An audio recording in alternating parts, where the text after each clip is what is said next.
Hello, everybody, and welcome to the first official recording of the Tyne and Thames podcast after a little rebrand here. I am Zen, and I am here from wonderful old Tyne. We have Vicar from down at Thames, and we have our two guests. Vicar down south. Indeed.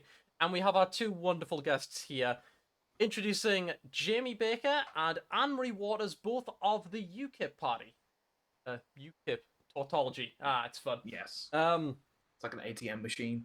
But yes, Jaime, would you like to introduce yourself? Hi, thank you. I'm Jaime Baker, and I am the National Nominating Officer for UKIP, and I am also the Regional Organiser for the North East region, along with being the Branch Secretary for the North East Counties branch.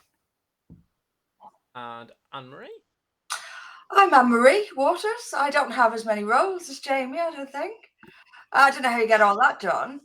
I am the Justice spokeswoman and parliamentary candidate for Hartlepool, which will be a fun seat to fight. Mm-hmm. Absolutely. So,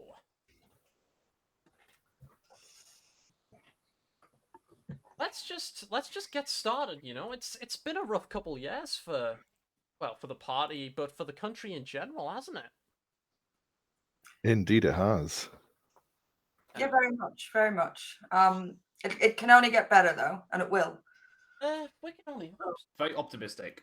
I'm not sure if Zen would agree or share in the optimism. I do tend to be black-pilled, but it's hard not to be when things are the way. Yeah, that is a term that means pessimistic, by the way. That's Yes. a slang internet term. We should switch on our translation, since it's likely that all of UKIP will probably end up seeing this. Black-pilled is a term to mean always expecting the worst and espresso. You know, you get what you expect. Yeah, but I mean, then again, at least So when you're true. expecting it, as opposed to being blindsided.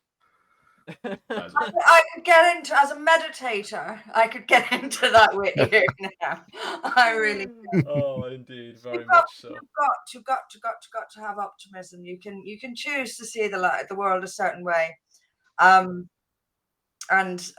if you, this is not, I'm not lecturing you here. No, absolutely. An outlook on life is you get what you focus on, don't you? It's true.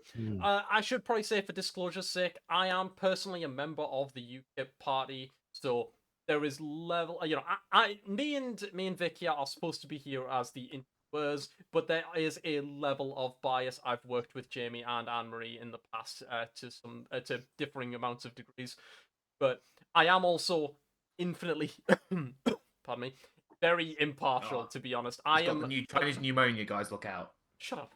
I had a cold like all of last week. I am a part of the party for as long as I am, confident in it. So, I'm not someone who's a die-hard UKIP supporter. I'm in UKIP because I think it's currently my personal best option. But that's about it. So I am as neutral as you can be without literally not being in a party at all. Vicar himself is not in the UKIP party. And I've not worked with Jaime or Anne-Marie Waters, so I'm the most independent here. Yes, he's very much my he's the professional of the two of us. That's how it tends to go. But yeah, I mean, if we want to talk about sort of like personal histories in the party, Jaime, how long have you been in? 4 years. Right. Okay. I still tell people that I'm new. I mean, actually, that's about how long. 2 years due to COVID, so it's fine. I was gonna say, Yeah. That means I've been in UKIP longer than you. I always thought you'd been in a lot longer than me. No. So what spurred you to join? It was. When was it? What was the surrounding around it? I was previously in another party, which I won't name. I was never active, but I wasn't happy when they announced their passion to rejoin the EU, and I was the Lib Dems. Yeah, thank you. Hey, Thank you. Thanks for doxing. I voted Lib Dem. Okay, there's no judgment God. there. They were my first vote as a Right. young 18-year-old. There was Ah. no judgment here. We're all Absolutely not. blurred by politics, aren't we? Sometimes. I was never active, and I was always invited to various meetings and get-togethers, and I never took part in anything. I was just content being. I liked a couple of the policies, and that was it. But there was only 2 or 3. And then when they were passionate about rejoining the EU, I was like, no, I'm definitely gone. I don't want that. And I met the present regional Northeast chairman, Jack Thompson, doing some voluntary work, and he was very vocal. He wasn't shy about being UKIP, and I used to laugh at him, thinking, yeah. But then I would go home and think, well, he's not a racist, because that's what the media had told me to think. Yeah. That poisonous journalism we have in this country. I believed that the party was racist and full of homophobes and misogynists and all that. And he would mention every time we were working together, he would mention different little policies, and I would blatantly laugh in his face. But I would go home and I would be thinking about it, and I would be researching this online, thinking that's not such a daft idea. That's actually pretty common sense. And after about 6 months of working with him, he invited me to the branch meeting, and I went along, and I was very nervous because I was quite shy back then. I'm not so shy now. And I went to a couple of meetings, and they didn't really interest me as such, but I joined all the same. I don't know why. And as they say, the rest is history. My passion, my interest it was specifically, to not rejoin the EU. I didn't like any part of it, and the bureaucracy of Brussels, did not interest me, and it just.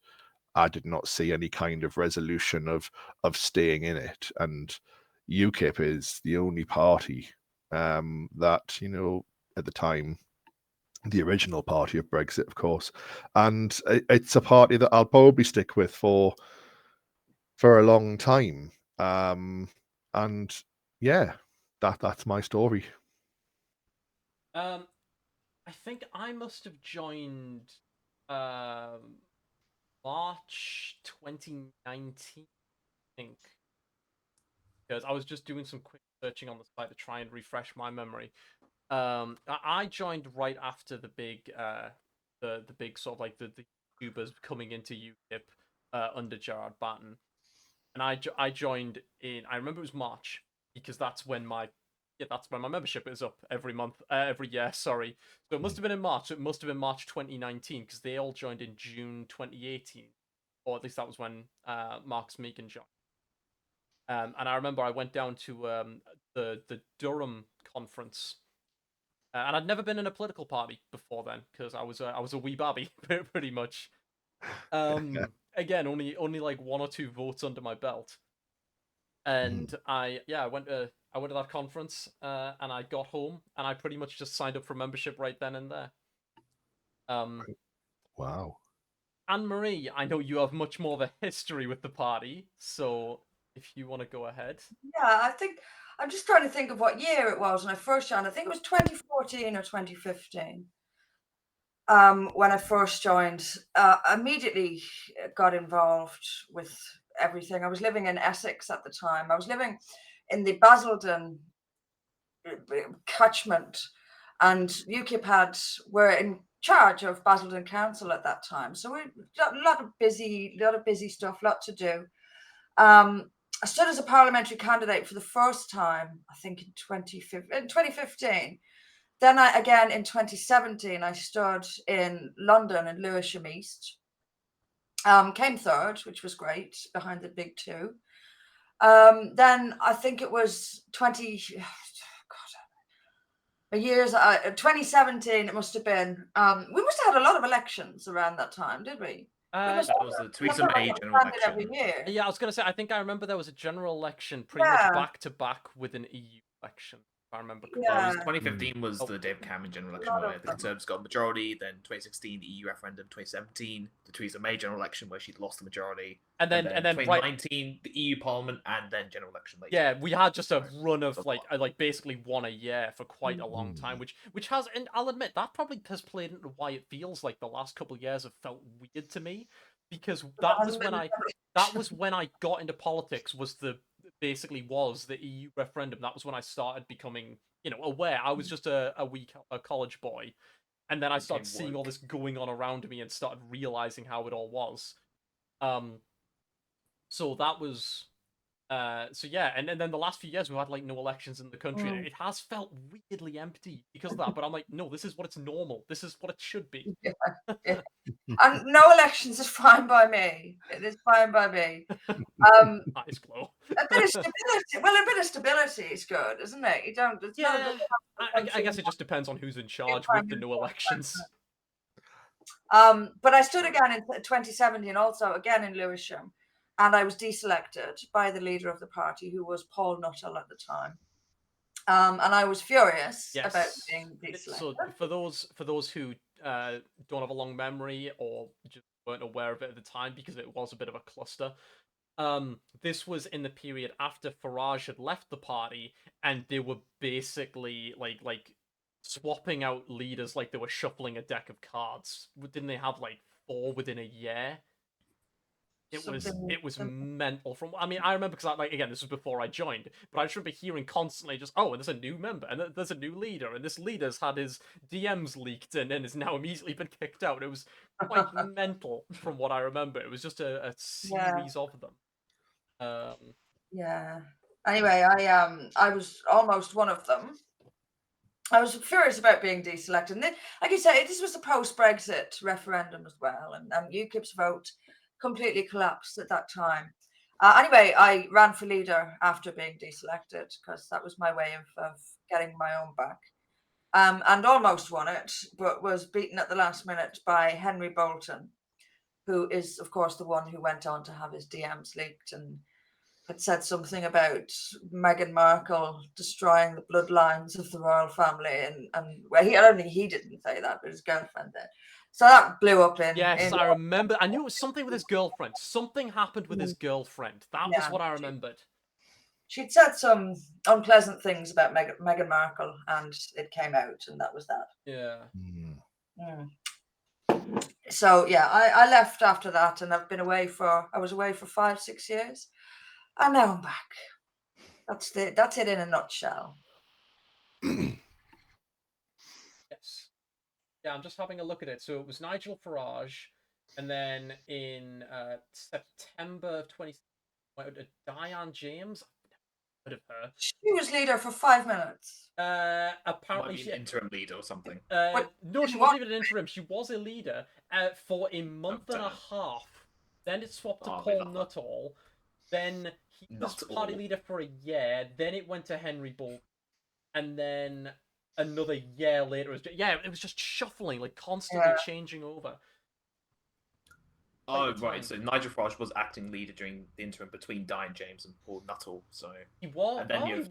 Wow, I'm surprised he even bothered. Steve Crowther was interim leader between Nuttall and Bolton, and then Gerald Batten was interim leader between Bolton. Well, Batten. So yeah, he was interim leader for a bit, and then officially elected. Yeah, it was mental, and I mean, it's no wonder the party went through a state during that time, and I mean, that's kind of what I wanted to really lead into with the next question, which was like, where were we all when UKIP fell, when that whole collapse happened? So, I mean, again, Anne-Marie, as you said, leading straight off from what you were saying about that leadership snub, it was around that time, if you want to keep. Yeah, UKIP fell after Brexit, after the referendum. Well, I was going to say, yeah, I will say this is a vague question, but that's because it's like there's a lot of debate over when in that time period UKIP went to. After the referendum was won, that's when it all fell apart, because it had no agreed identity from there on in. The only thing UKIP, its members, its activists, its leaders, all they had in common was wanting to leave the EU. So when that was done in the public mind, there was nothing left that gelled everyone together. And I think that for the party to survive now and to rebuild, it needs a new identity. It needs a modern identity to fit where we are today. Where we are today, immigration is the key issue, and it's got to be a major focus. Nobody in Parliament is going to tackle immigration. Nobody that's in Parliament at the moment. We know this because they haven't. If they were going to, they'd have done it by now. So we know this. Indisputably, we know this. And a lot of people may not like it, but there's another issue that just won the election in the Netherlands that people have to start talking about as well. And this is going to be a bigger and bigger issue as years go on. We have a huge problem here. And if we are too cowardly to talk about it, to address it, and to legislate and campaign against it, then we will be left on the roadside by the millions who are looking for someone to address this issue. And there are millions. I was going to say, do you want to say what that issue is? It's Islam. There we go then. Simple. Right. Okay. So that's really interesting because I was looking over. I did some research recently to kind of like catch me up with my memory from like the years. 'Cause obviously, it's been 4 years, 5 years. Things blur. I wanted to remind myself of what went on with Nigel leaving the party back then, especially since he's really come back into the public eye recently. And it was. I thought that he'd essentially. My memory was really vague. I couldn't remember if it was either he just generally quit politics because it was his classic thing of, well, we got Brexit, so I'm gonna like retire from politics now. I couldn't remember if it was that or if it was because of some of the interesting things that happened with the NEC in that time period, which I will be covering at some point soon. But I looked at and no, it was the focus on Islam that the party decided to take, which was interesting thing for him to take a stand on. Definitely something I don't agree with personally, but it's not what I remembered it being, so fair enough. But like, no, it wasn't what people viewed his leaving as. I will say, like, no one talks about that anymore. No one talks about that being why he left, and I think that's really interesting. But I mean, if we want to shuffle to Jamie, where were you? Like, where and again, following on from that, when do you think it fell? What? Because like we've had our ups and downs. What does your mind jump to when I say that? I don't think I was politically active in any party at the time, and I'm going to say that the time it fell was after the Brexit referendum, a victim of its own success almost. My understanding from what I've learned over the years is a succession of leaders, a succession of bad decisions and egos and clashed personalities and career politicians have all led the party to veer downhill. But I don't know. I don't know a great deal because I wasn't personally, a member. And obviously this is entirely, influenced by when I joined the party. Like me and Anne-Marie are effectively polar opposites when we both joined the party. But I mean, I joined the party essentially during a renaissance of the party, and then it almost fell. It basically fell again, and that, in my view, is when the party fell, because obviously, yeah, the party had a downswing when after the EU referendum, it had this massive run of leaders, and then Jared Batten came in with this whole new focus and tried to refocus the party and give it its new identity. And then everything with that happened. I mean, Jamie, if you want to specific. Talk... How specific of you? Man, it's almost like I was trying to let our interviewees go give their own thoughts on that thing without me tainting the pool. Yeah, this is something you get chewed out if you're too vague and questioning. I will go into it if it wasn't went into, Vicar. Also, I mean, Vicar, if you want to give a comment as a complete outsider to UKIP, if you want to talk about any of this, go for your life. Oh well, because I'm spoiler, I'm younger than Zen, so I was even less involved in politics around about certainly 2014. I think I was still young enough to be like a vague sort of centre left person, like I love state spending and all that sort of stuff. And I didn't really sort of come into this sort of sphere until the end of the 2010s. So I was following the news and that sort of stuff online, less so the mainstream media. But for example, Brexit and then especially UKIP with this kind of mini renaissance or attempted renaissance under Batten. But yeah, I wasn't involved in the party or any other parties up until basically recently, or sort of disinvolved in these communities. So wasn't as involved, but I was keeping up to date with some events. Yeah. But no, I mean, Jamie, if you wanna take it away, since as you say, you joined. Did you say you joined at the end of 2019? Or Yes, August, September-ish is my well, usual. mid 2019. Yeah. So I mean, Yes. as someone like very much fresh coming into the party, and I mean, again, as we mentioned, you're a proper officer of the party and have been for a decent amount of time. So you've done very well with connections and meeting people. What was it like when you first joined? And was this while Batten? Oh, if you joined in August, that would have been right after Richard Brake elected. Yes, But I if think. you want to give how you saw things, like while you were coming into the party. So whilst I was coming into the party and the few branch meetings that I vaguely remember before joining, and the very first, I was a guest for a first few times of the branch meetings that Jack invited me to. There was a lot of unhappy members, and every time I left the meeting, I would get the bus back and I would talk to Jack, and I said, "Is this all they talk about?" Because they were just complaining, every one of them, all of the time, and I didn't really listen. I didn't really listen because I was a guest.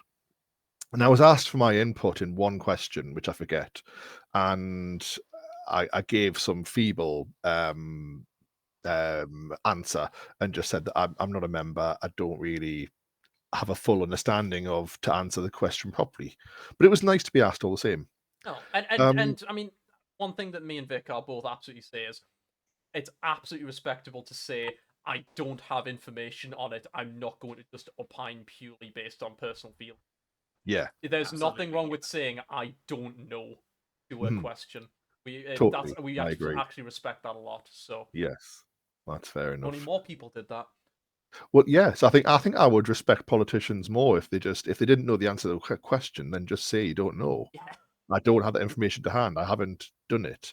I think I would respect them more because rather than just fluff around the question and divert an answer which is blatantly no, and they'll just there's the famous Michael Howard and Jeffrey Paxman on Newsnight. Oh, is that where- the class one where he just says the same question 14 Yes. times? And he avoided it. It's very comical Yeah. to watch now. But that's not a that. I mean, I adore that. That is, in my opinion, the pinnacle of British journalism.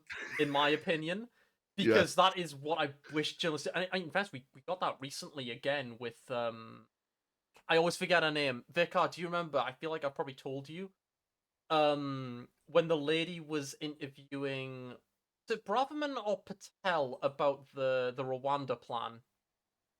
So I guess recently I've not been as keeping up in depth with every single interview. I'll insert it here on the edit. Yes, But some essentially, pop-up will come up. someone was questioning some member, official member. I want to say it was Braverman because Patel handles the Home Office, wasn't she?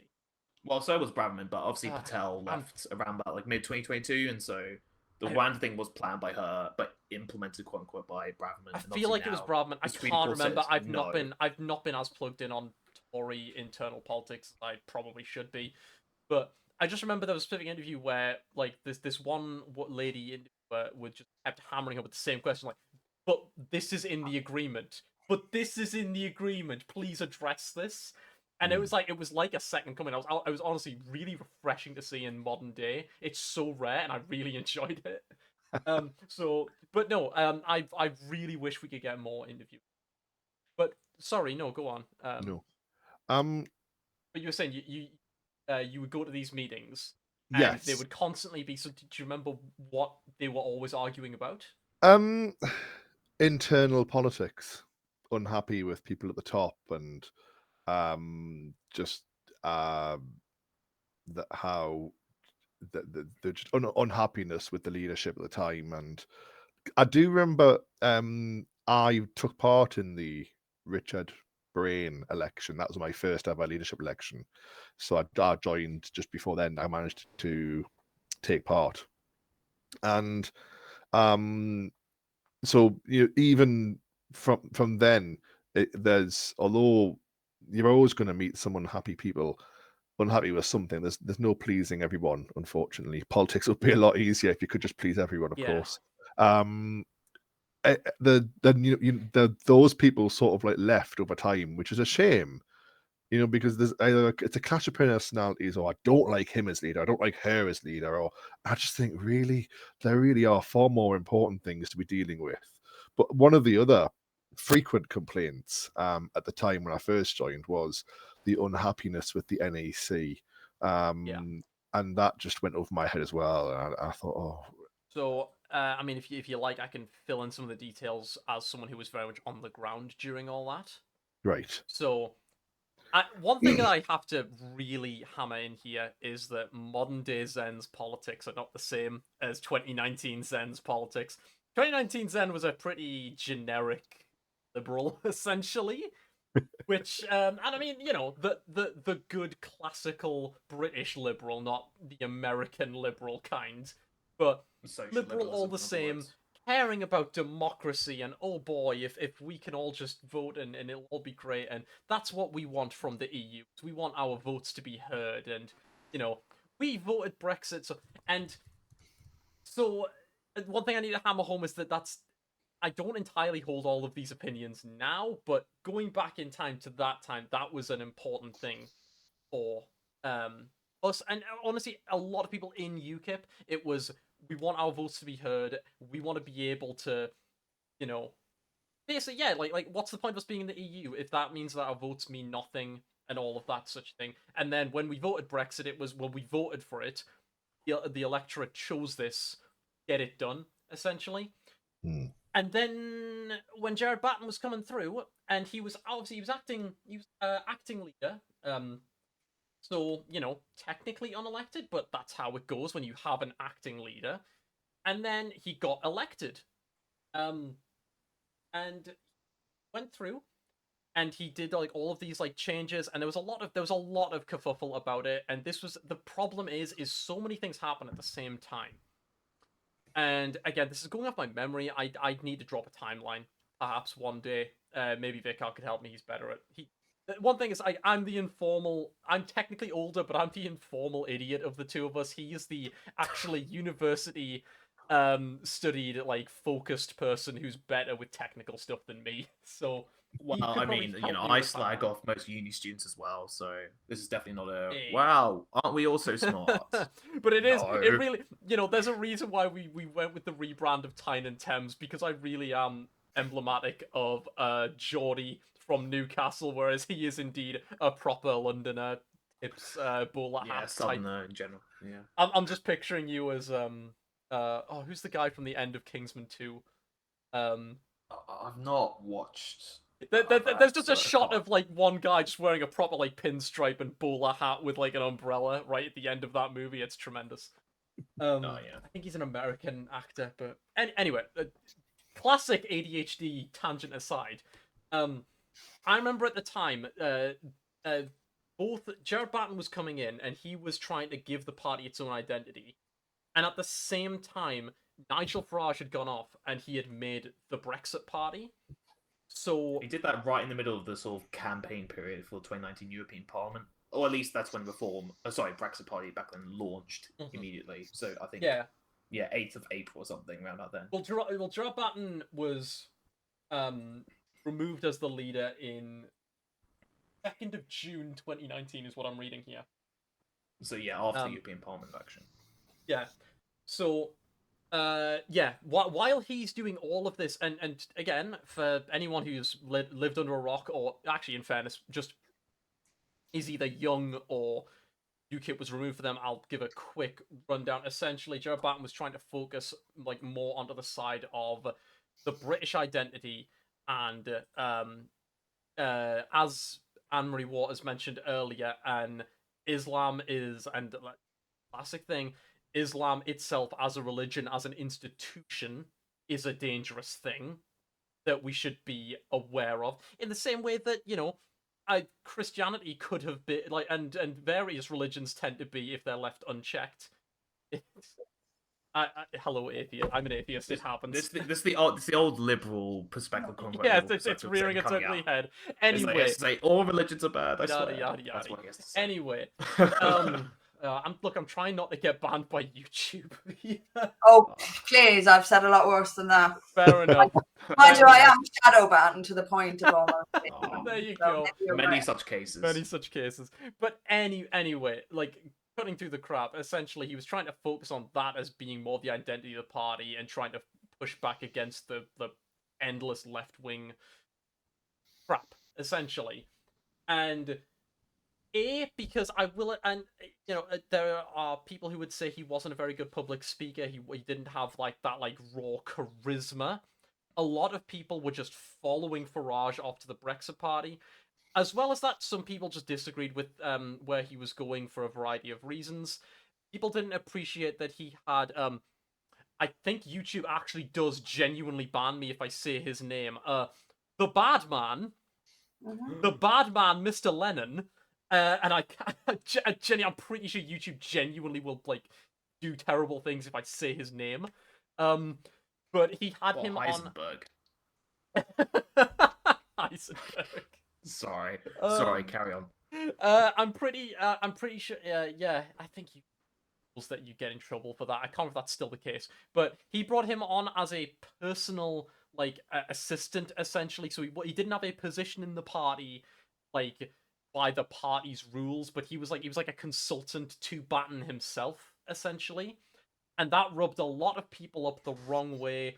That's a whole topic for another day, but basically a lot of things combined, which meant that a lot of people just shuffled straight from the UKIP to the Brexit Party, which included, like, from what I understand, entire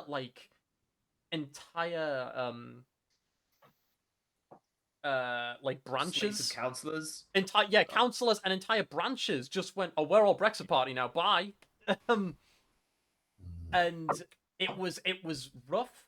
Batten got a lot of the stick for that, which I think is really unfair, in my personal opinion. And yes, this is the part where my bias starts coming out, but I'm completely open about that. I have this bias, but and essentially the NEC at the time just went, you have broken the party. You have done terrible things to us. You are no longer the leader, and you are no longer allowed to run for leader in the future. And so he essentially got ousted from the party, and he basically wasn't allowed to run and to a lot of people. And again, I'm saying this as someone who was on the ground and I spoke to a lot of people at the time. A lot of people were like, but this party's all about giving us the vote, and now you're not letting us have the vote on something. What's going on with that? A lot of people were like, well, then what's the point of being in UKIP? And that caused, because Jared Batten had caused a new sort of like surge of new people into the party, especially people of my generation who were younger. And a lot of them just went, well, right, why did we join the party? But so that's a very, very rough rundown of what happened in that chunk of time. Anne-Marie, are you wanting to chime in with something there, or? Yeah, I mean, part of what happened and part of what the big downfall, I think there's a few reasons why Gerard's attempt to take the party in that direction didn't succeed. I would, if it were me, I would, if we were going forward, I would not make a lot of the same decisions that Gerard made. But also, Nigel attacked from the outside. Yes. And that was a huge one. And Nigel brought all these key people with him into a new party, and that made it difficult. But it's one thing for him to leave and set up another party. It's another thing for him to attack UKIP Yes. quite bitterly and quite viciously from the outside. So I think Gerard had, like I say, he'd made a few decisions that I don't think were the wise decisions. I also think perhaps maybe it wasn't the right time, but the whole thing needs a fresh start now, and a new approach to a lot of the same issues, but a new approach. And I think we need to be a bit more discerning about the comments that are made by our senior people, a little bit more mature, maybe, about some of these enormous issues, and take it from a fresh place now. We are not in 2019 anymore. We're in a very different time. But I think one of the big things that did perhaps the nail in Gerard's coffin was Nigel Farage's attacks from outside, which is actually quite common when people leave a political party, is to viciously attack it. I think And it's a terrible character trait. Frankly, one that's not unexpected from Farage in my experience of him. Yeah, and again, I'm being a very bad interviewer. But it's mostly just me talking about my own experiences. But I mean, this is a very slapdash interview. This is not exactly how I'd originally planned things. So I'm just playing by ear. But it rubs me up a lot the wrong way. The way a lot of people have just forgot that he did that.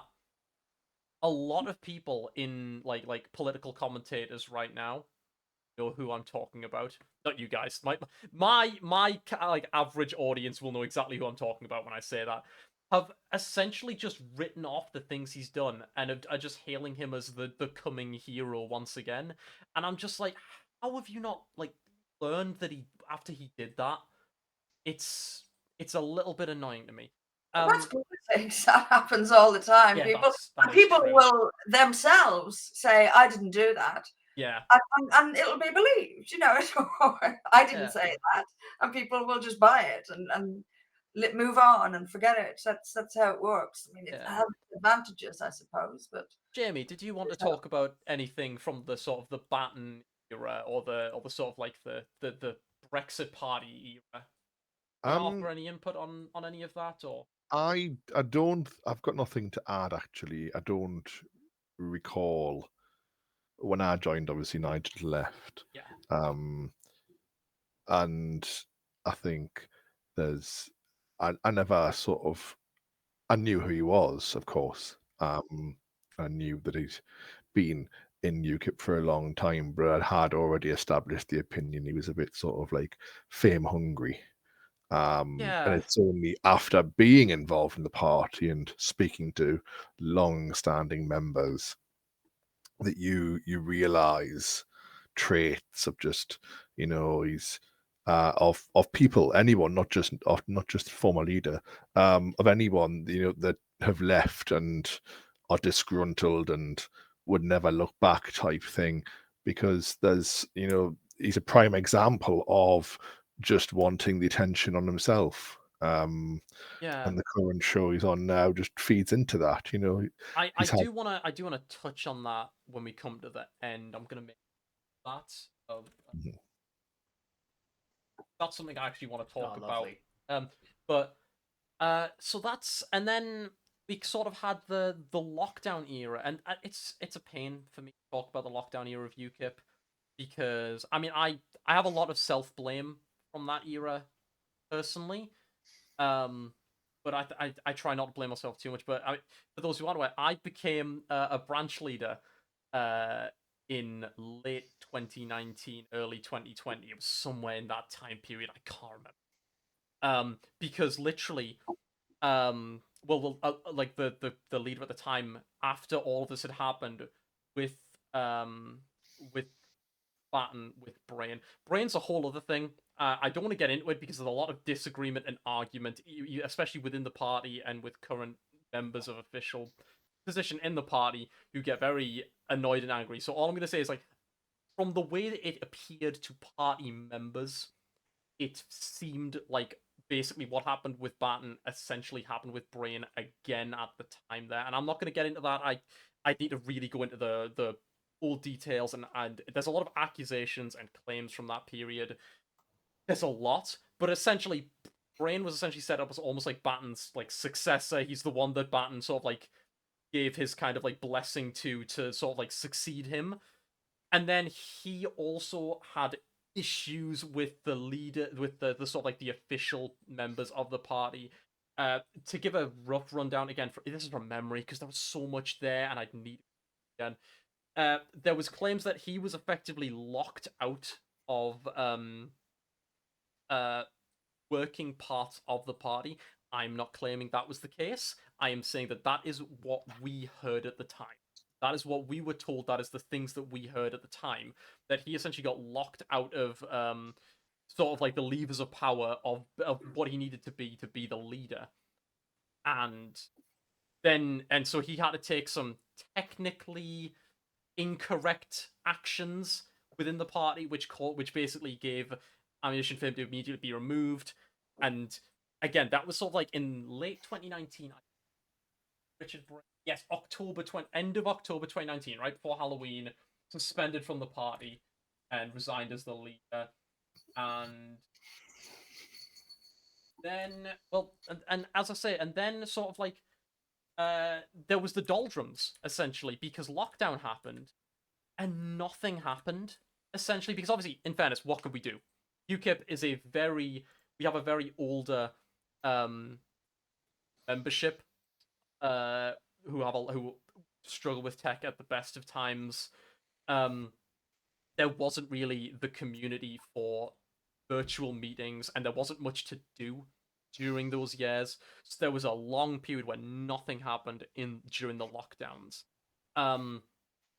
Going off of that, I mean, Jamie, do you want to talk about the build-up of you becoming the NNO? Yes. Because I have nothing to say there. I basically No. I sat as the leader of UKIP Newcastle doing nothing because I couldn't get anyone to come to a meeting and I had nothing to do. Yes, the COVID era certainly had an effect on party membership. I remember when in my branch that I was elected, I was appointed secretary when the previous secretary had left. And after the country was reopened, we had arranged the AGM, and there was only 3 people turn up: myself, the branch chairman, and somebody else. All of the committee members, basically 3 of them, and nobody else turned up. And it was disappointing to see.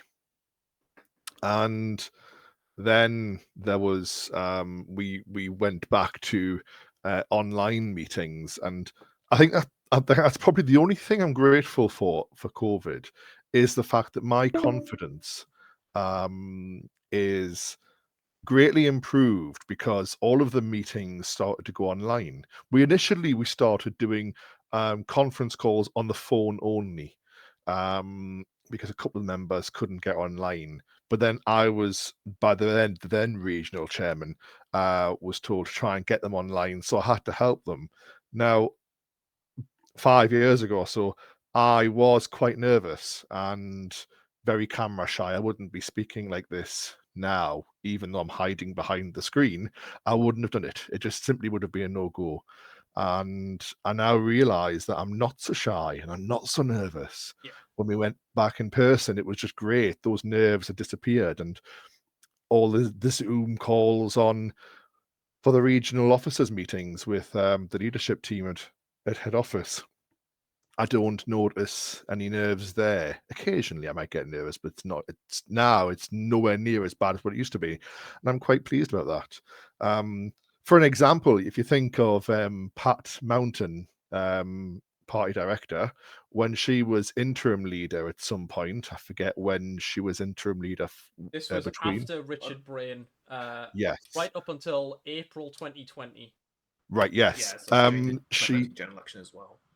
That's right, yes. She had an interview with Sky News, and it was a bit of a car crash. And if you look back at Pat Mountain then, and you could tell that she was nervous, and you look at Pat Mountain now, the difference is night and day. And I think that's COVID's probably helped her as well in the same way. You just got so used to going in front of a camera, you could see them, everyone that was in attendance. And she's nowhere near as nervous. If she has nerves, she certainly doesn't show them now, and I think that's a good thing. Yeah. But obviously, I sidetrack slightly. Yeah, the COVID era wasn't very good, of course. But then when places started to reopen and the new normal, or whatever that was, masks and hand gel and God knows what else, people did start to come, to rejoin meetings, but you still lost people along the way, whether through COVID or whether they were just leaving to go to another party, etc. So yeah, not the best time, not for anybody, of course. Gosh, all these unnecessary deaths, but I'm sure that's a different topic entirely. Yeah. But there we go. But no, what I was saying. But what led to you becoming the NNO? Oh, sorry. Yes, sorry. I was approached by Ben Walker, the party chairman, and he asked what I knew of the role, and we had a couple of meetings and said that he needed a replacement for the outgoing NNO, and was I interested? So And he just approached you like out of the blue one day, or did you put yourself forward? Like what? no, That's what I'm no. saying. Sorry, he approached me out of the blue, completely out of the blue. Right. Yes. Okay.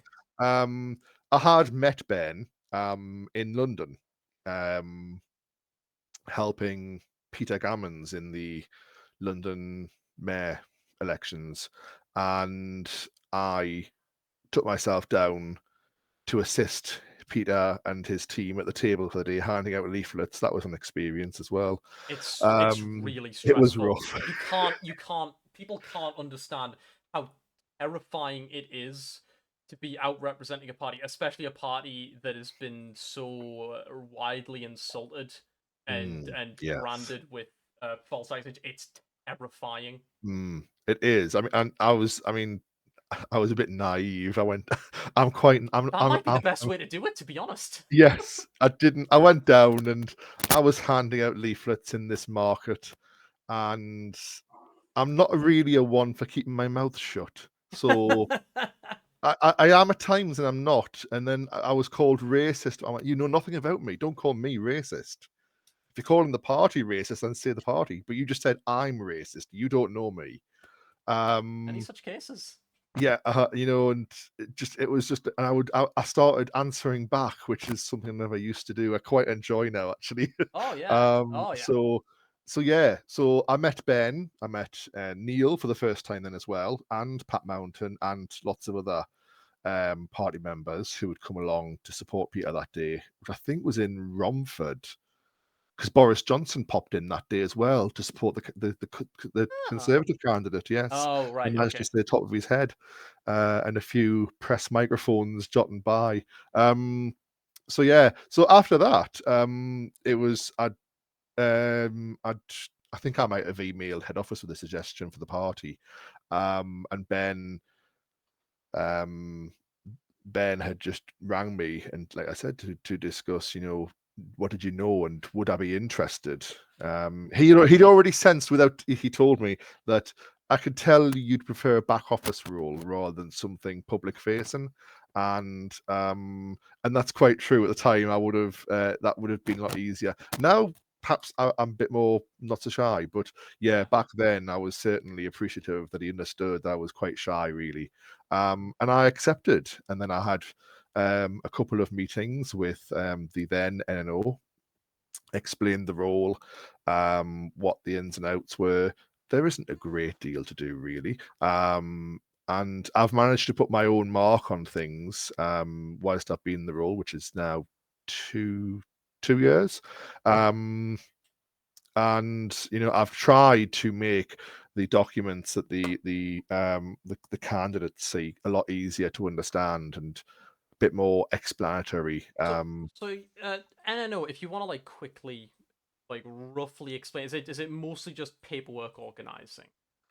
Pretty much, yes. I authorize candidates to stand in the name of the party. I sign the document, and they get the candidates or one of their team to take the forms to the local authority they're standing in, and they have a certificate which I've signed in advance to say that they are official candidates. Right. So So you yeah, you basically just you confirm that people saying that they're UKIP candidates are in fact approved by UKIP.